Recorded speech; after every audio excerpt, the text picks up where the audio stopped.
we going deeper, but I want to fast forward, if you don't mind. Yeah. To that, and I spoke on a little bit earlier, the situation that night. Now, I want you to be, if you feel comfortable talking about it. I don't care. I'll talk about it. Explain to me, when I say that night, tell them what that night was. When I say that night, and what happened. It was like any other day, I talked to him about an hour, maybe before he popped up at my house. He told me he was about to go to a festival in Mexican Town. And I'm like, okay. I'm at my homegirl house. We smoking a blunt. My little one thing called me like, hey, what's up? And I'm like, okay, we need to talk business about some properties that we had together. I'm about to be at your house. So I'm like, all right, bet.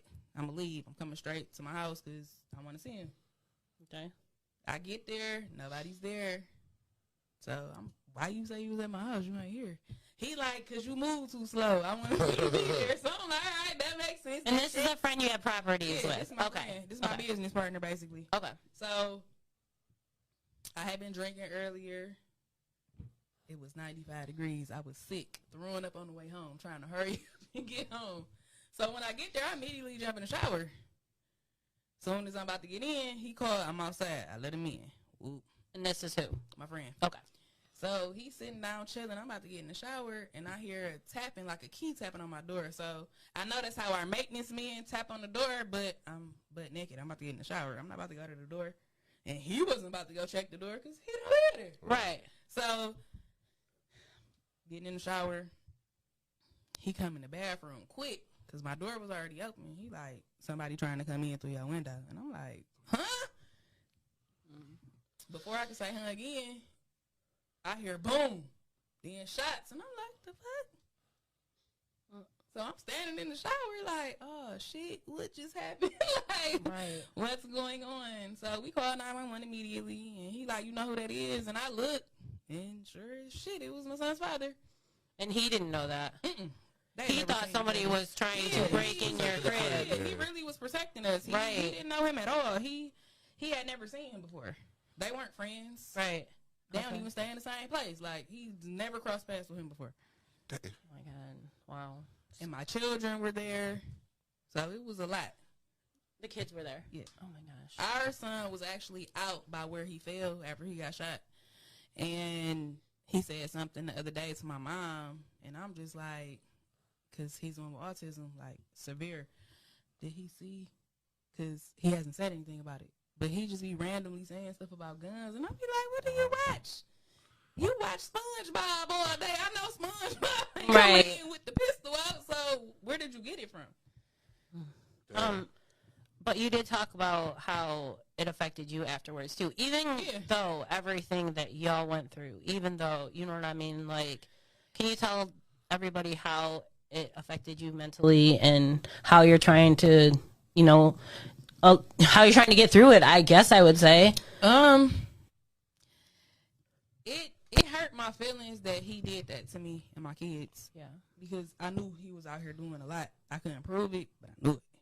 So, like, right before the police came out, the first 3 minutes, I got my time to mourn. No, I didn't run up and cry, but I already knew it was over. I ain't see no movement. He was just laying there.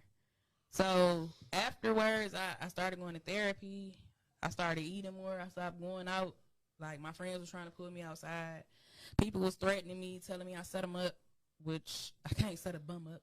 Right. The person who shot him the one with the money. So ain't that so out cold how the world is? Yeah. Dog started breaking her house. Right. A bum that used to live off me, though. Right. Right. How I'm going to set somebody up I used to take care of, feed, and clothe? That don't even make no sense to me. Right. Don't say anything about anything. Yeah, like, they was going crazy on Crime in the D on me. They was talking about me crazy. So if to the people that don't know, Crime in the D is a Instagram page that pretty much talks about everything.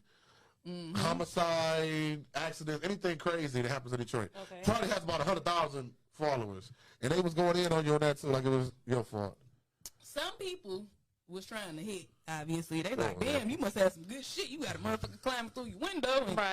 And then other people like, well, she set him up. They both should go to jail. And I'm like, I was naked in the shower. I wasn't even Come on now. Right. We wasn't chilling where he broke in at. We was all the way in the back of my apartment. And the fact that he going through a window anyway. I was about to say, even in the midst of all of it, they still want to victim shame. Right. Like, Right. he went through the You window. going? That is not a point of entrance. Not at for all. anywhere. That's an emergency exit. Exactly. In case of a fire. Jump out the window, not come in. I'm sorry, that is so crazy to me, but I know that's the world we live in. So this hasn't been how long ago?